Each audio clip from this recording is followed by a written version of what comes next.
बुढ़िया और उसकी दो बेटियां की यह एक पुरानी कथा है। एक गांव में एक बुढ़िया और उसकी दो बेटियां रहती थी। बड़ी का नाम शीला और छोटी का नाम सालू था। उन दोनों बेटियों को बड़े प्यार से पालन पोषण किया था। जब दोनों बेटियों बड़ी हुई तो उनकी मर्जी से शादी करवा दी। उन दोनों बेटियों और उसकी माँ को कहीं कोई तकलीफ नहीं थी। शीला और सालू अपने ससुराल में अच्छे से घुल मिल गई थी। एक दिन दोनों ने एक बिजनेस शुरू किया। बड़ी वाली का छाते का बिजनेस था और छोटी वाली का पापड़ का। सब कुछ अच्छा चल रहा था। उसकी माँ दोनों बेटियों से बहुत प्यार करती थी। कभी बड़ी वाली के यहाँ रहने चली जाती थी तो कभी छोटी वाली के यहाँ। शीला और सालू भी अपनी माँ से बहुत प्यार करती थी। एक दिन बहुत तेज धूप निकली थी। उसकी माँ शीला को याद करके रोने लगी, जिसका छाते का दुकान था, क्योंकि कुछ दिनों से ठीक से नहीं चल रहा था। उसकी माँ भगवान से बोलने लगी कि आप बारिश क्यों नहीं कर रहे हो? बारिश हो जाएगी तो लोग छाते खरीदना शुरू कर देंगे।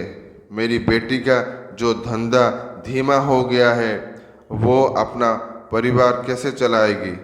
इतना बाद बुढ़िया ने कहा कि चमत्कार हो गया और बारिश शुरू हो गई।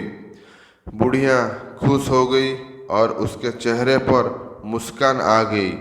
फिर उसके चेहरे पर अभी मुस्कान आई ही थी कि उदास हो गई और वापस आसमान के ऊपर देखकर बोलने लगी, हे भगवान, ये आपने क्या कर दिया? मेरी दूसरी बेटी का तो पापड़ का बिजनेस है, वो सुखाएगी नहीं तो बिकेंगे कैसे? मेरी दूसरी बेटी के बारे में तो सोचो। अब ये बुढ़िया का रोजाना का आदत हो गया था।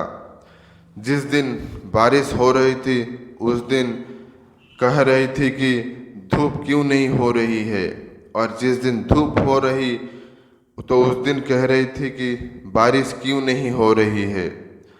अगल बगल वाले देखते तो बोलते कि ये बुढ़िया पागल हो गई है, दिन भर अपने बेटियों के लिए रोती रहती है। एक बार एक साधु वहाँ से निकल रहे थे और ये आसमान को देखकर रो रही थी हमेशा की तरह।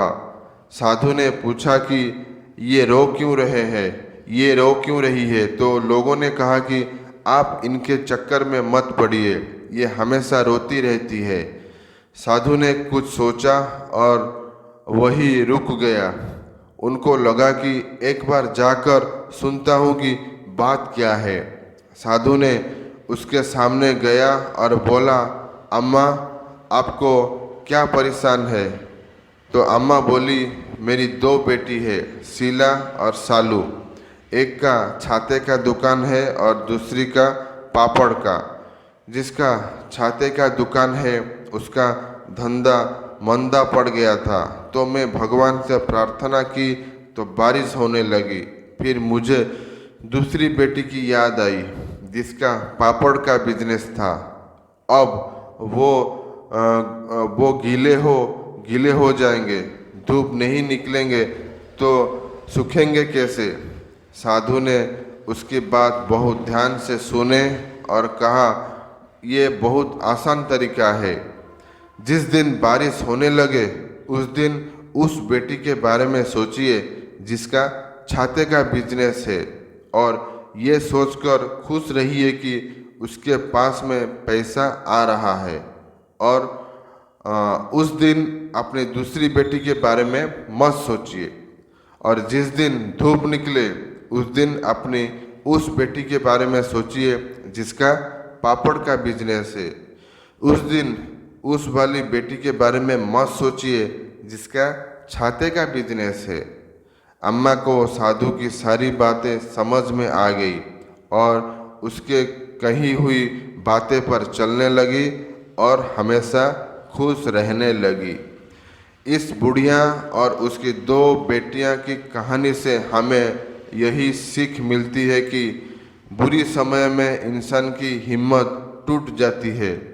जब भी आपके जीवन में ऐसा समय आए तो बहुत ही शांत रहे और अपने आप को संभाल कर रखें। इस दुनिया में अपनी तकदीर खुद ही लिखनी होगी। ये कोई चिट्ठी नहीं है जो आप दूसरों से लिखवा लोगे।